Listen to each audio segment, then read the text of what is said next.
mursalin Sayyidina Muhammadin wa ala alihi wa sahbihi ajma'in amma ba'du. Puji syukur kita haturkan kepada Allah Subhanahu wa taala atas limpahan nikmat, rahmat serta karunia-Nya yang diberikan kepada kita sekalian, terutama nikmat iman, nikmat Islam, serta nikmat sehat walafiat. Sehingga kita berkumpul bersilaturahmi dalam rangka menuntut ilmu di Madrasah Perantau Online.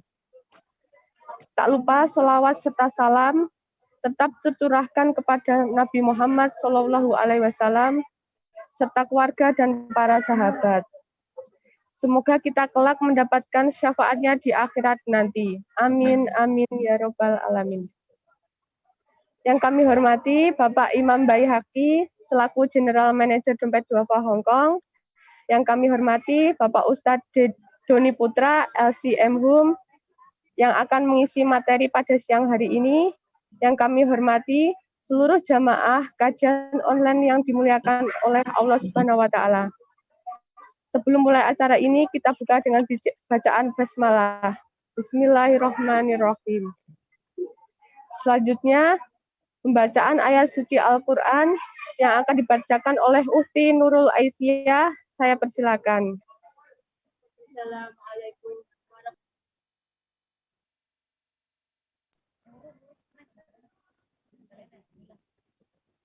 Assalamualaikum warahmatullahi wabarakatuh. Waalaikumsalam warahmatullahi wabarakatuh.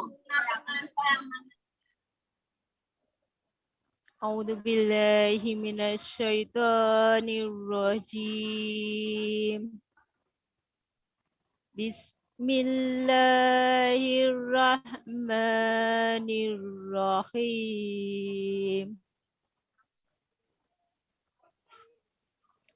Ya ayyuhalladzina amanu kutiba alaikumul qisasu fil qatla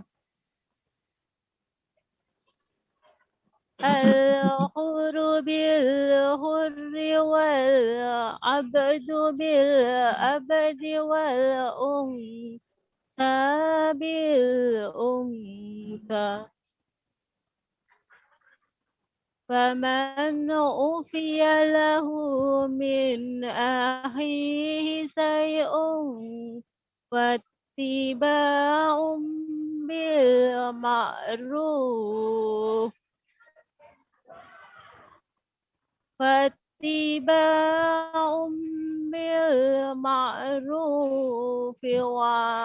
da'un ilaihi bi ihsan. Dzalika ta'fihum min rabbikum wa rahmah. Faman i'tada ba'da dzalika falahu 'adzabun alim.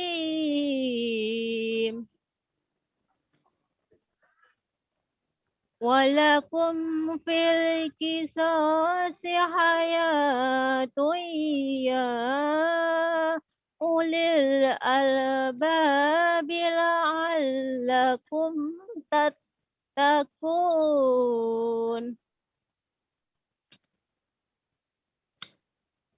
Kutiba alaikum idza hadara ahadakumul mautu in taraka khairal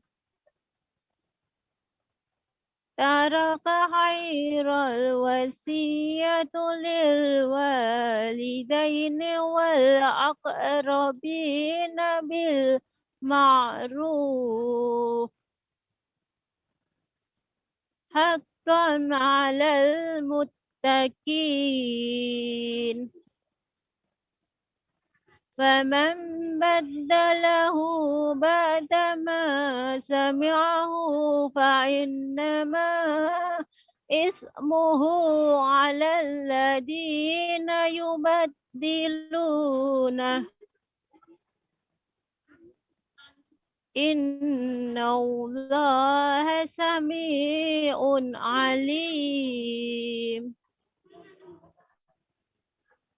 فمن خاف من موسم جنفا أو إثما فأصلح بينهم فلا إثم عليه إن الله غفور رحيم Sadaqallahul Adzim. Wassalamualaikum warahmatullahi wabarakatuh. Waalaikumsalam warahmatullahi wabarakatuh. Alhamdulillahirabbil alamin. Semoga bacaan ayat suci Al-Qur'an tadi dapat menjadi pahala bagi yang membaca dan juga yang mendengar, serta menjadi penenteram hati, syafaat dan cahaya untuk kita semua di alam kubur dan di yaumul akhir kelak. Amin, amin, ya rabbal alamin.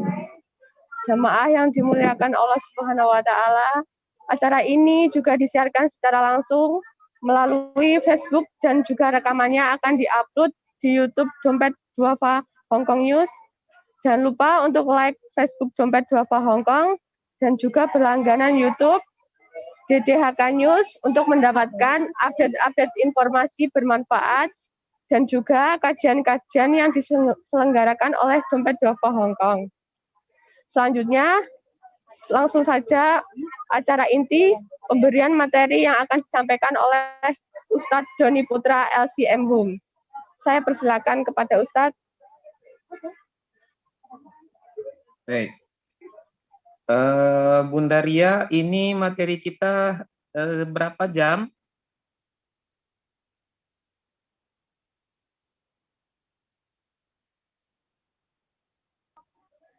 Waktu Hongkong 3:30, berarti waktu Indonesia Barat sekitar 2:30. 2:30. Ya, Baik. 2:30. Berarti lebih kurang lebih berapa jam? Berarti 1 jam lah ya. Ya, selanjutnya sisanya untuk tanya jawab. Terima kasih. Ya. A'udzubillahi minasyaitonirrajim. Bismillahirrahmanirrahim. Assalamualaikum warahmatullahi wabarakatuh. Waalaikumsalam warahmatullahi wabarakatuh. Alhamdulillahirabbil alamin wassalatu wassalamu ala asyrofil anbiya'i wal mursalin wa ala alihi wa ashabihi ajmain. Rabbi shrah li sadri wa yassir li amri wahlul 'uqdatam min lisani yafqahu qawli. Saya doakan semoga kita semua senantiasa dalam keadaan sehat walafiat. Allah berikan kita rezeki yang penuh berkah melimpah ruah, dan kemudian semoga Allah kokohkan istiqomah kita sampai nanti ajal datang menjemput nyawa. Syukur yang tiada terkira kita ucapkan kepada Allah Ta'ala atas segala karunia yang Allah titipkan kepada kita, dengan banyak-banyak mengucapkan Alhamdulillahirabbil alamin. Masih Allah hidupkan kita, masih Allah sehatkan kita, dan masih Allah kokohkan iman dan istiqomah yang ada di dalam dada. Kami yakin Bapak Ibu, abang kakak masih dalam keadaan letih, banyak yang dalam keadaan capek, penuh dengan segudang kegiatan, tapi sekalipun badan letih, badan capek, kegiatan banyak, di tengah kegiatan yang bertumpuk-tumpuk dengan iman dan istiqomah, alhamdulillah masih kita bisa meluangkan waktu yang padat itu untuk berusaha mencari ridho Allah. Di antara wujudnya adalah kita melapangkan waktu untuk bermajlis ilmu. Makanya pengorbanan yang berat ini tentu tak akan disia-siakan oleh Allah Subhanahu wa Ta'ala. Perjuangan yang luar biasa ini pun akan dihitung dan diganti oleh Allah sebagai pahala yang tiada terkira. Makanya Nabi kemudian katakan, man salaka tariqan yaltamisu fihi ilman sahalallahu bihi tariqan ilal jannah. Siapa yang kakinya mudah melangkah, siapa yang mudah untuk hadir dalam majelis ilmu, maka akan Allah mudahkan baginya jalan menuju surga. Dalam hadis yang lain Nabi katakan, man yuridillahu bihi khairan yufaqihu fiddin. Allah apabila berkehendak menjadikan seorang manusia sebagai insan yang baik, maka akan Allah berikan kepada hamba itu pemahaman agama yang baik. Maka Bapak Ibu, abang kakak yang dirahmati Allah, ketika Allah sudah menginginkan manusia menjadi orang yang baik, atau bahasa sederhananya, di antara ciri-ciri orang yang diinginkan kebaikan ada pada dirinya oleh Allah Subhanahu wa taala, maka akan Allah mudahkan bagi orang itu untuk mencintai ilmu dan berusaha untuk mendapatkan ilmu. Maka mudah-mudahan kita yang hadir saat ini adalah benar-benar dapat menjadi seperti yang diinginkan oleh Allah Subhanahu wa taala. Contohnya apa? Alhamdulillah ketika Allah menginginkan kita baik, di antara ciri-ciri orang yang sudah diinginkan oleh Allah menjadi hamba yang baik adalah kita sudah mulai cinta dengan ilmu-ilmu agama. Maka mudah-mudahan kita dapat seperti apa yang diinginkan oleh Allah Subhanahu wa taala. Kita ambil analogi sedikit Bapak Ibu yang dirahmati Allah. Contohnya kita punya anak. Kemudian kita pasti inginkan agar anak kita ini menjadi anak yang soleh. Harapan yang luar biasa agar anak kita ini bisa menjadi seorang penghafal Al-Quran. Maka perjuangan dan pengorbanan pun akan kita lakukan. Bahkan kalau bahasa para pejuang itu sampai titik darah terakhir. Maka kemudian kita masukkanlah anak kita ini ke pesantren. Tak masalah, pesantren biaya masuknya mahal, tak masalah. Asalkan nanti anak saya bisa menjadi seorang hafiz. Belanja dikirimkan ke kampung. Apapun yang diinginkan oleh anak, kemudian kita perturutkan. Jajannya kita lebihkan, perhatian kita lebihkan, dengan harapan anak nanti menjadi seorang yang hafiz. Tapi kenyataannya ketika di pesantren, anak yang diharapkan menjadi anak yang soleh, menjadi seorang yang hafiz, tiba-tiba di pesantren dia sering cabut. Kemudian kita sering mendapatkan laporan yang tidak baik dari wali kelasnya contohnya. Apakah kita akan senang kepada anak kita? Apakah kita akan bahagia? Maka sebagai manusia biasa, barangkali akan timbul kekesalan di dalam diri kita. Kenapa kita kesal kepada anak kita itu? Kita sudah berkorban mati-matian.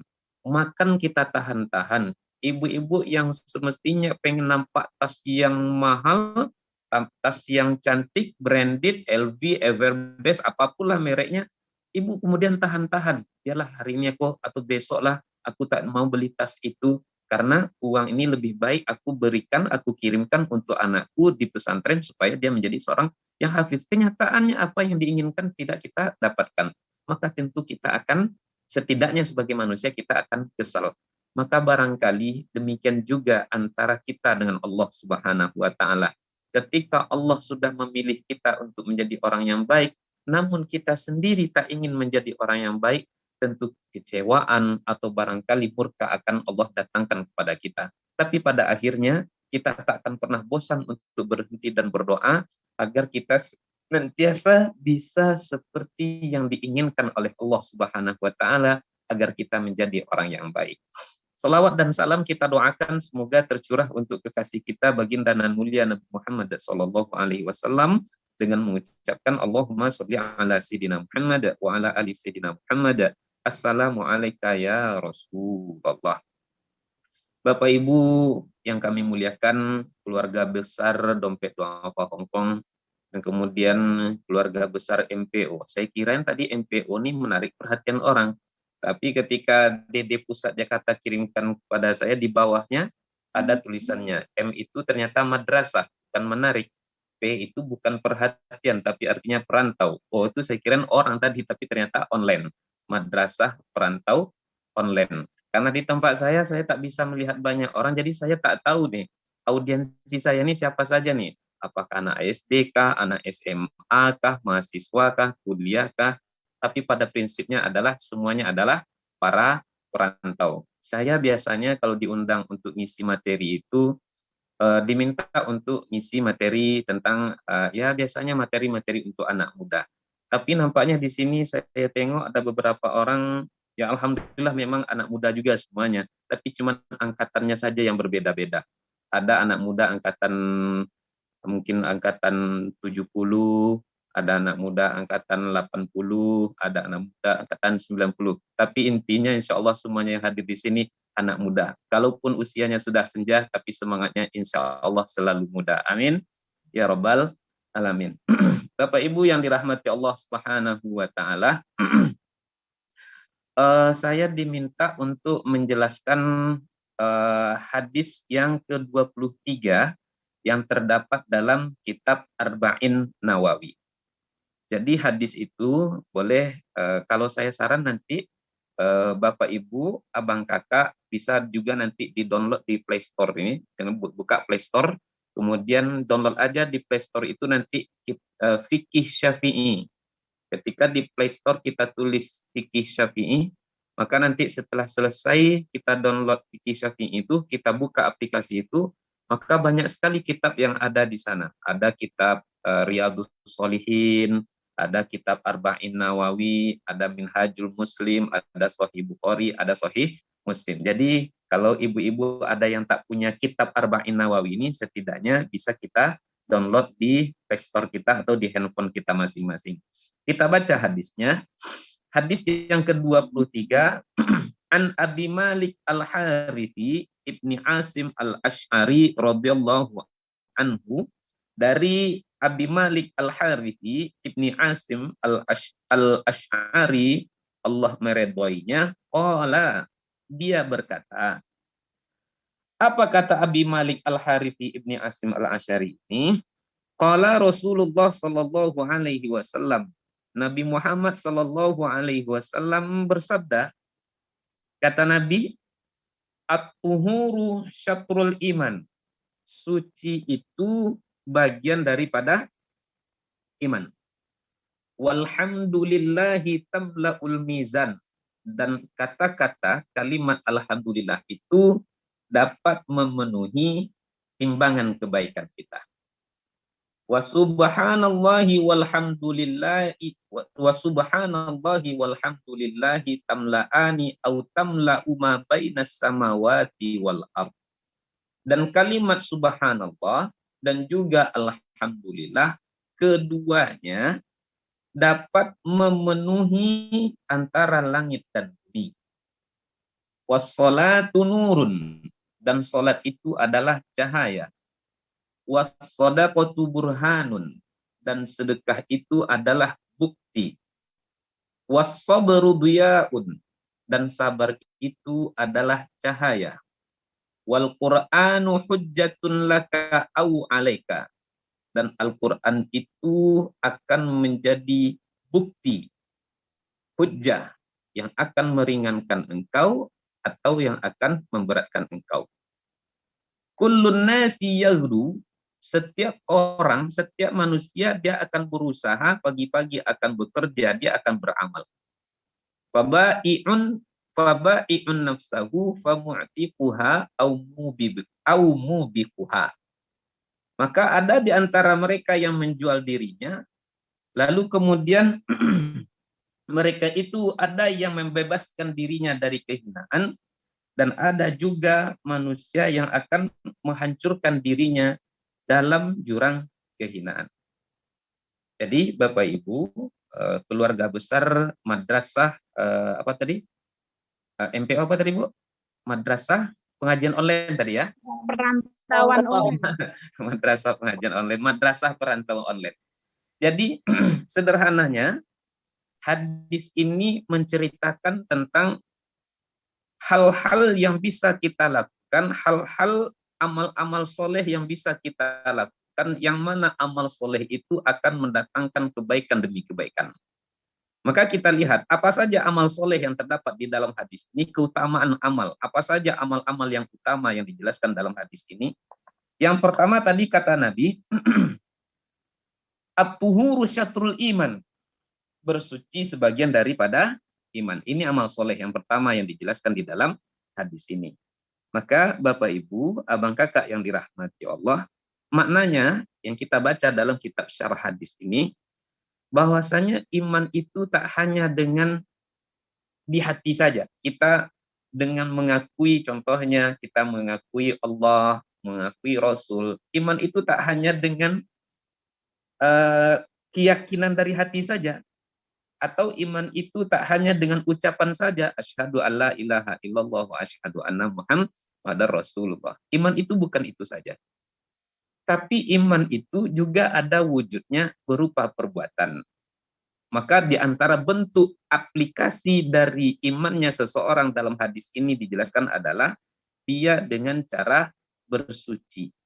Maka kalau kita buka kitab-kitab fikih, saya tadi barusan membuka kitab Sahih Fiqhus Sunnah yang ditulis oleh Imam Abu Malik Kamal bin Said Salim. Di sini dijelaskan makna bersuci itu yaitu an-nazafah, bersih. Dan kemudian dijelaskan lagi bersuci di situ maksudnya adalah membersihkan diri kita dari kotoran yang nampak maupun dari kotoran yang tidak tampak. Nah, itulah makna tuhur itu, bersuci itu. Bersuci maksudnya membersihkan diri dari kotoran yang tampak maupun kotoran yang tidak tampak.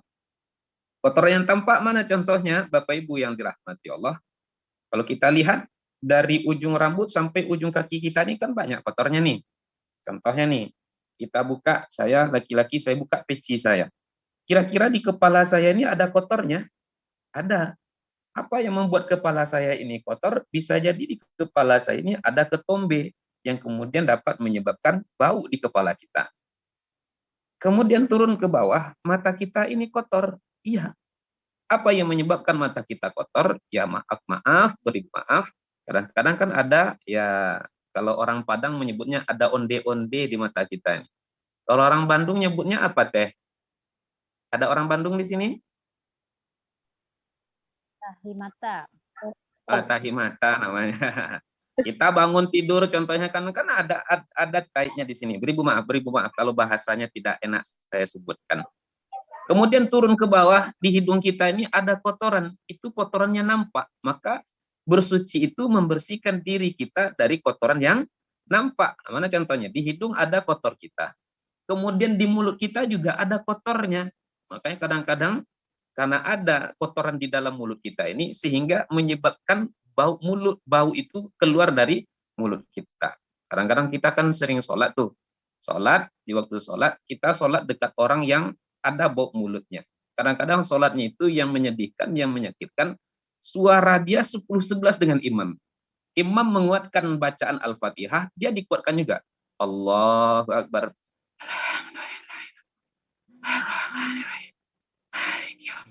Suara-suara seperti itu. Saya pernah dulu bulan Ramadan 4 tahun yang silam saya alami.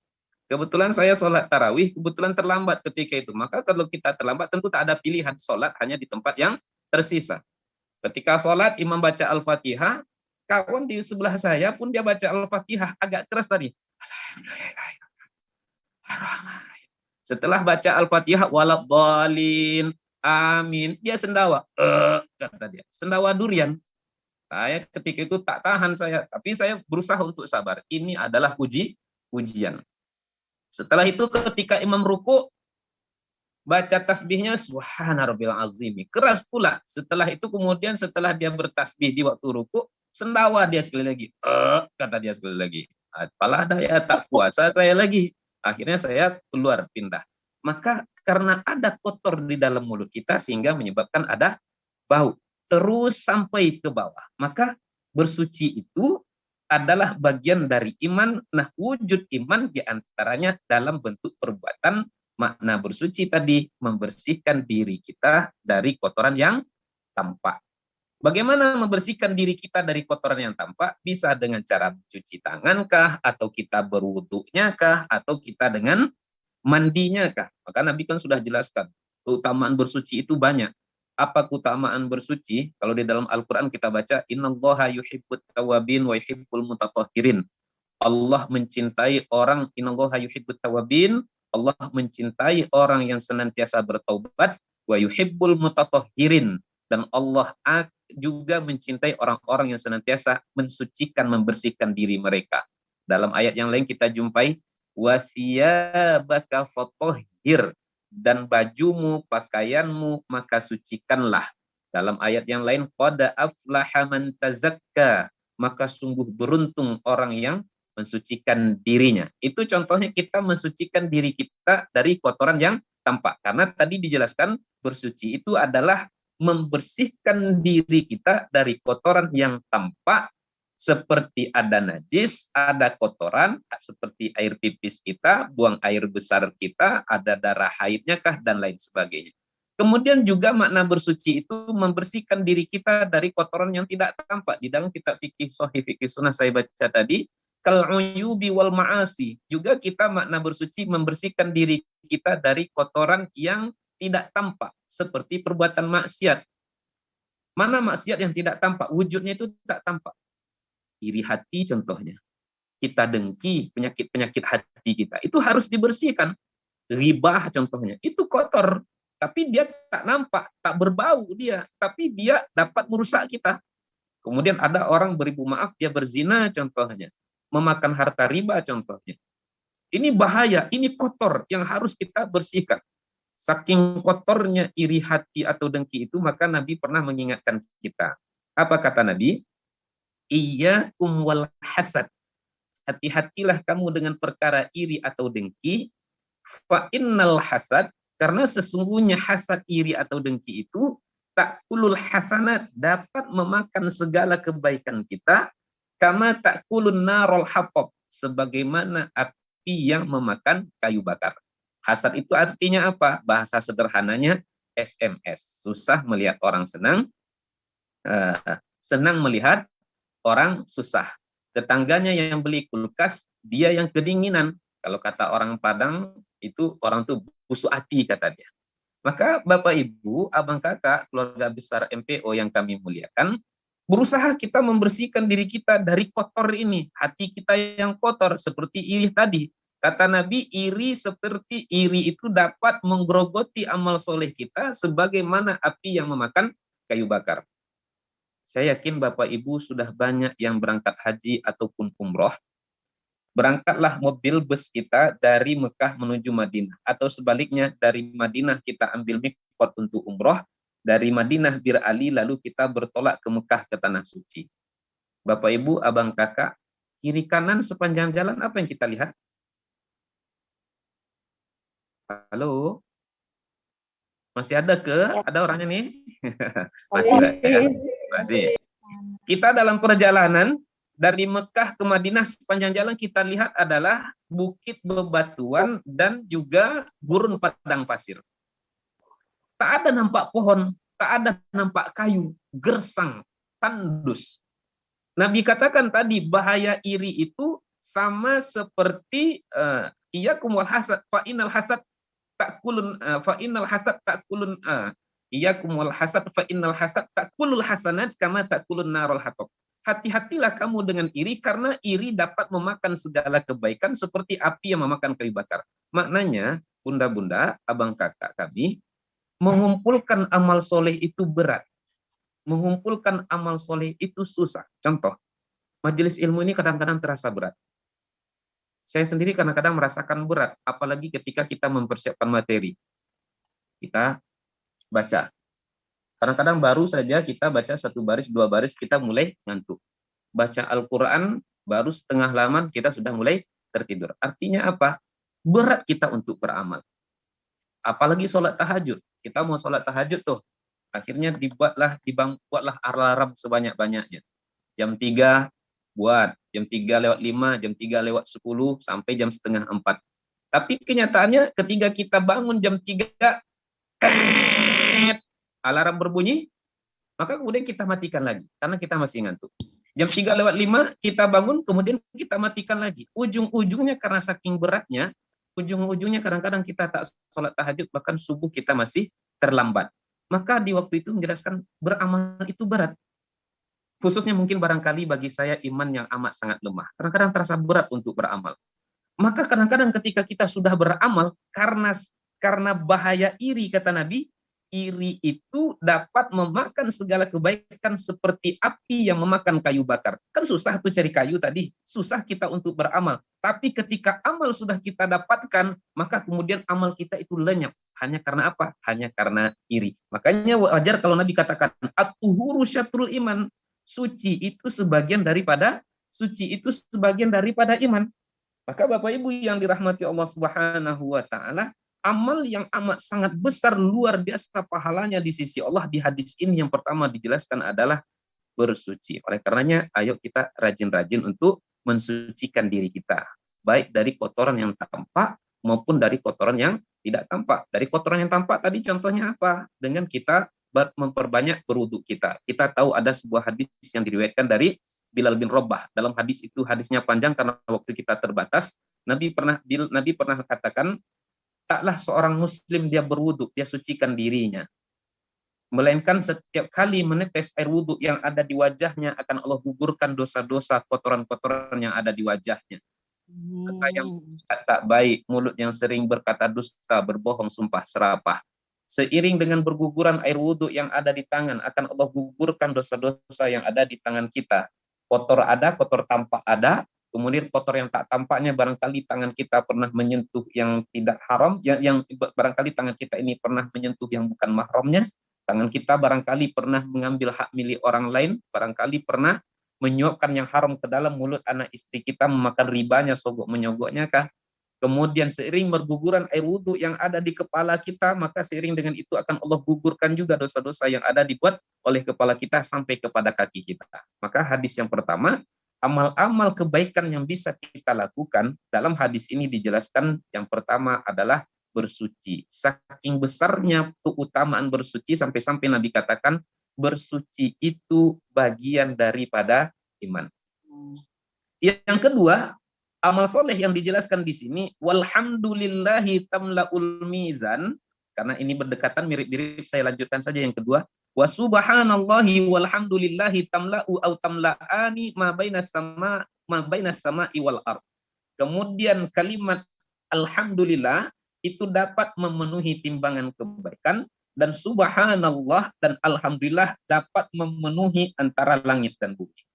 Maknanya Bapak Ibu yang dirahmati Allah, sekalipun nampaknya amal ini sepele, sekalipun nampaknya ringan, tapi yang sepele menurut kita ini ternyata begitu besar nilainya di mata Allah Subhanahu wa taala. Maka oleh karenanya Bapak Ibu yang dirahmati Allah, ingat kata-kata sederhana atau orang sekarang nyebutnya quote-quote. Nah, boleh Bapak Ibu ditulis atau dicatat atau diingat. Jangan pernah anggap remeh amal soleh sekecil apapun. Apa sebab? Sekecil apapun amal soleh yang jangan pernah anggap remeh amal soleh sekecil apapun. Apa sebab? Kita tak pernah tahu amal soleh mana yang akan memasukkan kita ke surga. Saya ulangi, jangan pernah anggap remeh amal soleh sekecil apapun. Apa sebab? Kita tak pernah tahu amal soleh mana yang akan memasukkan kita ke dalam surga. Sebaliknya, jangan pernah anggap remeh perbuatan dosa ataupun maksiat sekecil apapun juga. Apa sebab? Sekecil dan seremeh apapun perbuatan maksiat yang kita lakukan, niscaya kita takkan pernah sanggup untuk merasakan akibatnya atau resikonya nanti di hari kiamat. Saya ulangi pelan-pelan. Jangan pernah anggap remeh amal soleh sekecil apapun, karena kita tak pernah tahu amal soleh mana yang akan memasukkan kita ke dalam surga. Sebaliknya, jangan pernah anggap remeh jangan pernah anggap remeh perbuatan maksiat sekecil apapun. Apa sebab? Karena sekecil apapun perbuatan maksiat yang kita lakukan, niscaya kita takkan pernah sanggup untuk merasakan akibatnya kelak di hari kiamat. Contohnya nih, ini ada alhamdulillah, ada subhanallah, nampaknya sepele, tapi pahalanya begitu besar di sisi Allah Subhanahu wa taala. Kita ada tahu hadis Nabi yang mengatakan, contohnya, kalimatan habibatan ilar rahman, khafifatan 'alal lisan, thaqilatan fil mizan. Bapak Ibu nanti kalau supaya mudah hafal hadis ini, boleh nanti ditengok nasyidnya Bukhatir. Ada disenandungkan oleh Bukhatir nasyid ini, yang artinya kalimatan, ada dua kalimat habibatan yang amat sangat disukai oleh Allah.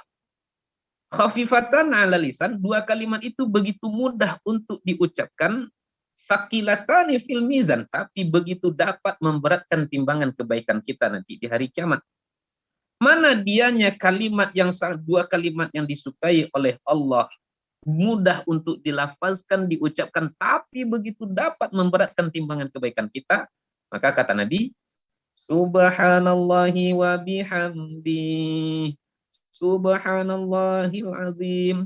Yang pertama, kalimat yang disukai oleh Allah itu mudah diucapkan dan begitu memberatkan timbangan, yaitu subhanallahi wa bihamdi, subhanallahil azim. Maknanya apa? Sekalipun dia remeh, kecil, tapi pahalanya begitu besar di mata Allah. Dan kita tak tahu amal soleh mana yang mengantarkan kita masuk ke surga. Bapak Ibu, bisakah kita memastikan yang memasukkan kita ke surga itu adalah pahala haji kita? Ada yang bisa pastikan? Tak ada yang bisa memastikan. Ada tak yang bisa menjamin yang akan memasukkan dia ke surga adalah pahala umroh dia? Tak ada yang bisa menjamin. Kita ini tak tahu apa amal soleh yang akan memasukkan kita ke surga. Oleh karenanya jangan pernah anggap remeh apapun amal soleh, dan bahkan dia sekecil apapun. Contoh Bapak Ibu yang dirahmati Allah. Saya yakin Bapak Ibu semuanya kenal dengan sosok sahabat yang bernama Bilal bin Rabah. Bapak Ibu kenal Bilal bin Rabah? Tahu, Ustaz. Tahu? Pernah jumpa dengan Bilal bin Rabah? Jumpanya di mana? Di Hong Kong kah? Di Indonesia kah? Belum. Oh, belum. Tapi kenal. Masa dengan Bilal tak kenal, Ustaz? Ya iyalah, kami kan sering membaca kitab Sirah Sahabi, kemudian mendengarkan kajian-kajian dari guru-guru kita. Bilal bin Rabah itu, setahu saya, dia termasuk dari kalangan budak yang pertama masuk ke dalam agama Islam. Bilal itu muazzinnya Rasulullah. Bilal itu sahabat yang hampir tak pernah absen untuk hadir di medan jihad. Amalnya banyak. Bilal yang muazzinnya Rasulullah, Bilal yang hampir tak pernah absen untuk berjihad, Bilal yang kemudian di antara budak yang pertama masuk ke dalam agama Islam. Suatu ketika Bilal ditanya oleh Rasulullah. Apa tanya Nabi? Ya Bilal, hadithni bi arja amalan amiltahu fil Islam, inni sami'tu dafana 'alaika baina yadayya fil jannah. Wahai Bilal, kata Nabi, jelaskan kepadaku apa amal yang engkau lakukan. Aku kok sering mendengarkan bunyi sendalmu mendahului langkah kakiku di surga. Bilal, jelaskan kepadaku apa amal yang engkau lakukan sehingga aku kok sering mendengarkan bunyi sendalmu mendahului langkah kakiku di surga. Kita tahu tadi Bilal itu muazzinnya Rasulullah, kemudian tak pernah absen berjihad, dan kemudian beliau itu di antara budak yang pertama masuk ke dalam agama Islam. Lalu ketika ditanya oleh Rasulullah dengan pertanyaan seperti yang sudah kita jelaskan tadi, apakah Bilal langsung menjawab, ya Rasulullah, lupakah engkau aku ini kan tak pernah absen di medan jihad? Itukah jawaban Bilal? Enggak. Apakah Bilal menjawab, ya Rasulullah, aku ini kan muazzinmu, ya Rasulullah? Itu jawaban Bilal? Juga enggak. Apakah Bilal menjawab, ya Rasulullah, lupakah engkau dengan pengorbananku yang luar biasa ketika aku masuk ke dalam agama Islam? Aku diseret di tengah gurun padang pasir. Beribu maaf, dalam keadaan bertelanjangkan dada, bertelanjang kaki. Aku dijumur di sana. Kemudian aku dipukul, aku ditendang, aku diinjak. Lalu kemudian aku diambil batu yang besar, kemudian dihempaskan ke dadaku, wahai Rasulullah. Lupakah engkau akan pengorbananku untuk masuk ke dalam agama Islam dulu? Itukah jawaban Bilal? Juga tidak. Terus apa jawaban Bilal? Bapak Ibu, abang kakak kami yang dirahmati Allah.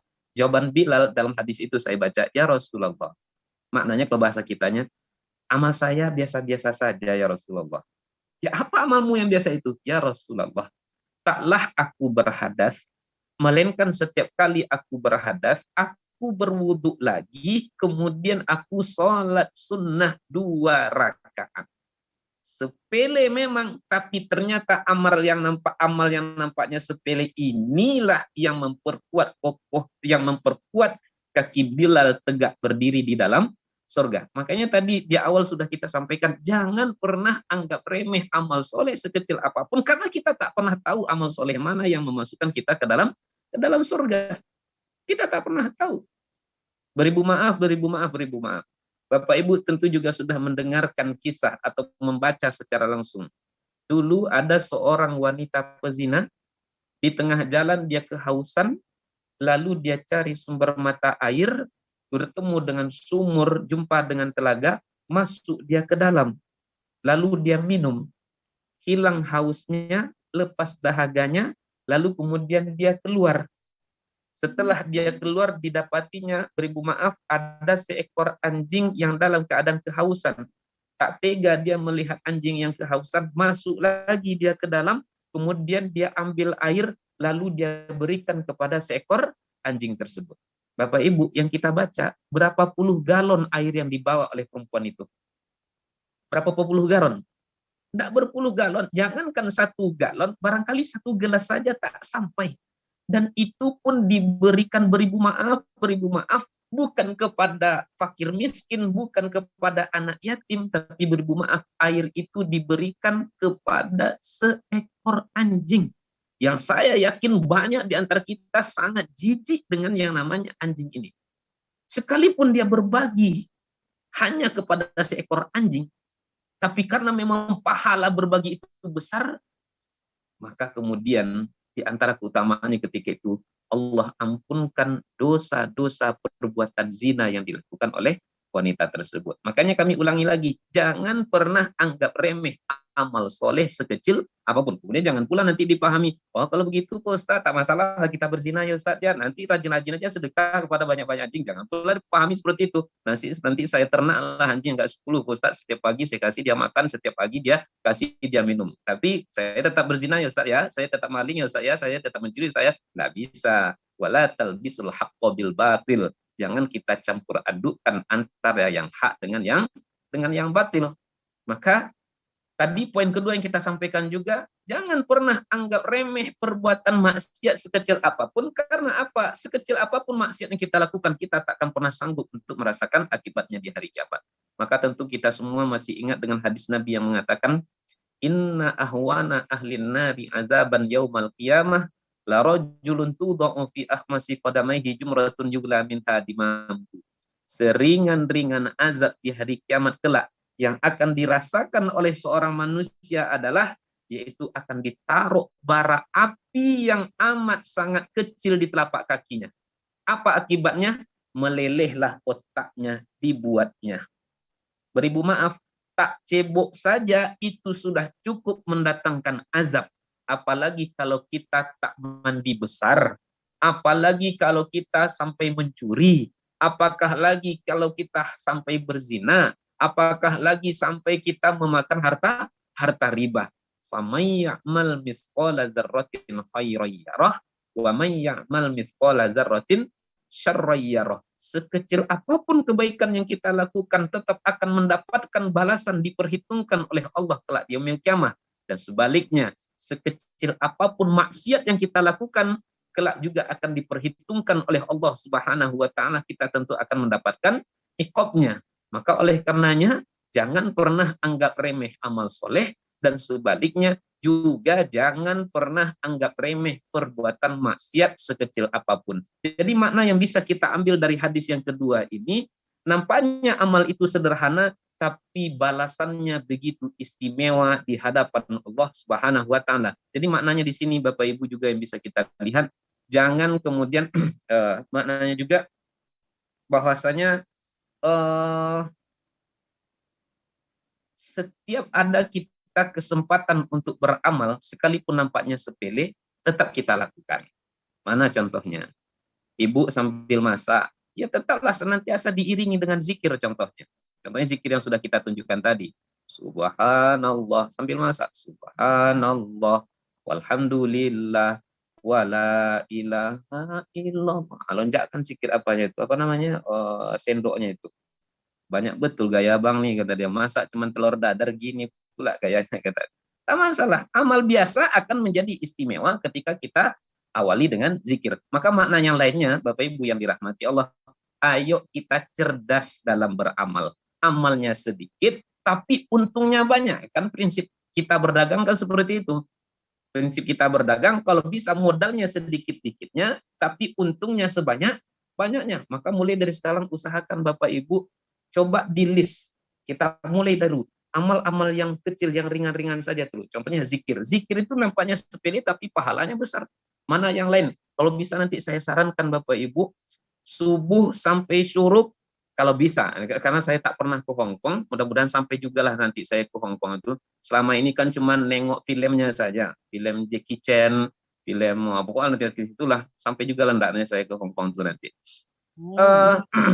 Kita harus cerdas dalam apa, Bu? Amin. Oh, baik.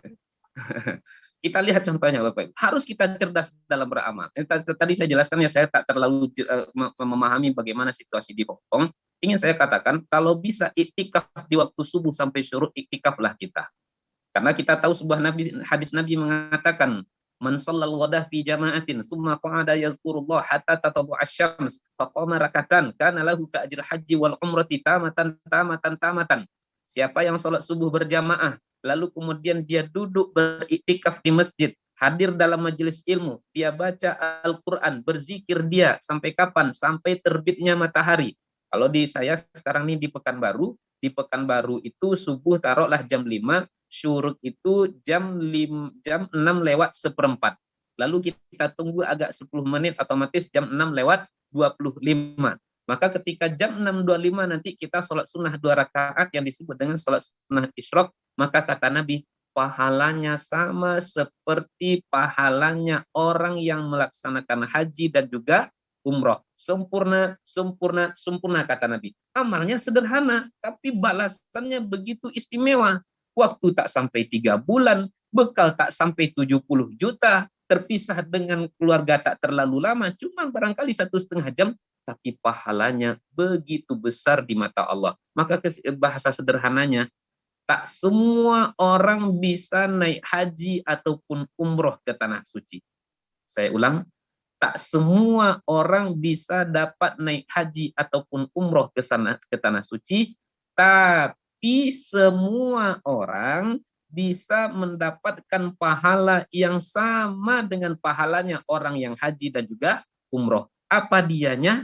Yaitu banyak-banyaklah dan rajin-rajinlah untuk beriktikaf, khususnya di waktu subuh. Apakah lagi maghrib sampai isya, kalau ada kesempatan untuk duduk di masjid, maka duduklah di masjid. Oh Ustadz, masjid jauh di tempat kami. Setidaknya majelis-majelis ilmu kita diperbanyak lagi, majelis yasinkah namanya, majelis zikirkah namanya, dan lain sebagainya. Itu hadis yang kedua. Subhanallah dan alhamdulillah, itu 2 kalimat yang dapat memenuhi timbangan dan juga dapat memenuhi antara langit dan juga bumi. Maknanya apa? Pahala dari 2 kalimat yang sederhana ini begitu besar di sisi Allah Subhanahu wa Ta'ala. Bapak Ibu yang dirahmati Allah, karena memang waktu kita terbatas di tempat saya ini sudah 14.30, maka saya cukupkan dulu sampai di sini. Mudah-mudahan pada lain waktu dan kesempatan dapat kita uraikan satu persatu.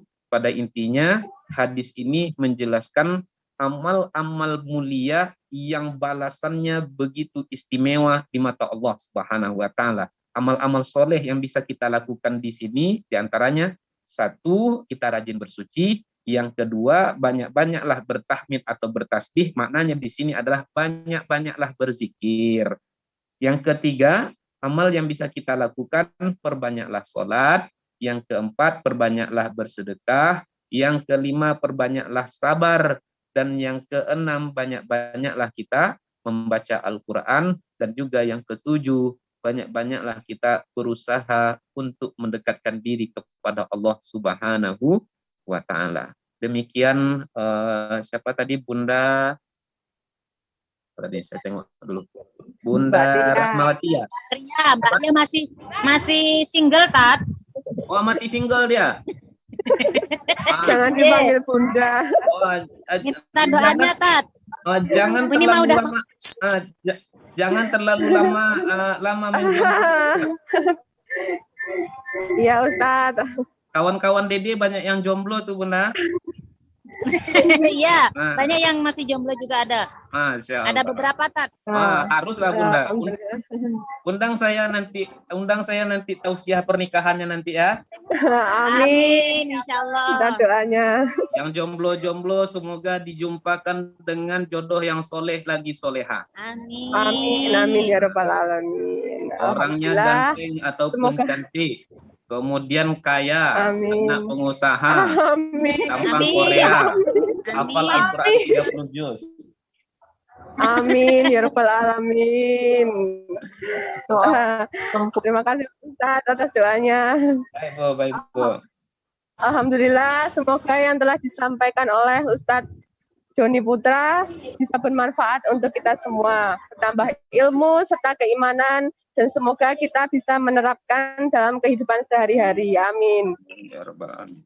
Semoga ikhtiar ini bisa membawa keberkahan bagi hidup kita, serta menyelamatkan kita di akhirat kelak.